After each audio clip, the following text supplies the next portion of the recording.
நீ ஆசீர்வாதமாய் இருக்க வேண்டுமானா, உனக்கு பிரியமானது நிறைவேற வேண்டுமானால் என்னுடைய சித்தத்தை நீ நிறைவேற்றும் போதுதான்.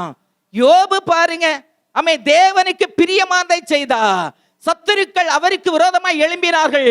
நண்பர்கள் 3 பேர் இல்லாத காரியங்களை எல்லாம் பேசினாங்க. ஆனா இவர் ரொம்ப பொறுமையோடு இருந்தார்.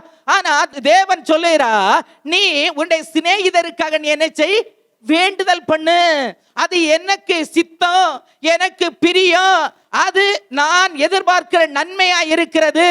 நீ உன்னுடைய சிநேகிதர்களுக்காக நீ என்னிடத்துல வேண்டுதல் பண்ணு, நீ பலியிட வேண்டும் என்று சொல்லுகிறார். உடனே இந்த யோபு என்ன செய்கிறார்? தனக்கு பிரியமானதை அவர் செய்யல, தேவனுக்கு பிரியமானதை செய்கிறார்.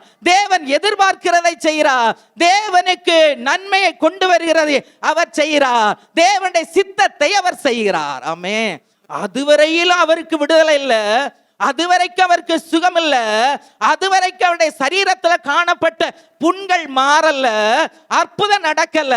ஆனா எப்பொழுது தேவனுடைய நன்மையும் தேவனுடைய பிரியமும் தேவனுடைய பரிபூர்ணமான சித்தத்தை அறிந்து அவர் செயல்பட்டாரோ, அந்த வேத வசனம் சொல்லுகிறது, அப்படி அவர் செய்தபடியினால அவரை கர்த்தர் யோபின் முன்னிலைமை பார்க்கலாம் பின்னிலைமை கர்த்தர் என்ன செய்தாராம்? கர்த்தர் ஆசீர்வதித்தார். ஏன் ஆசீர்வதிச்சாரு? தேவனை பிரியமான செய்தாரு. சத்துருக்களுக்காக ஜெபிக்க முடியுமா? நம்மை தூசிக்கிறவர்களுக்காக ஜெபிக்க முடியுமா? நம்ம இல்லாத காரியத்தை சொல்லுகிறவர்களுக்காக ஜெபிக்க முடியாது.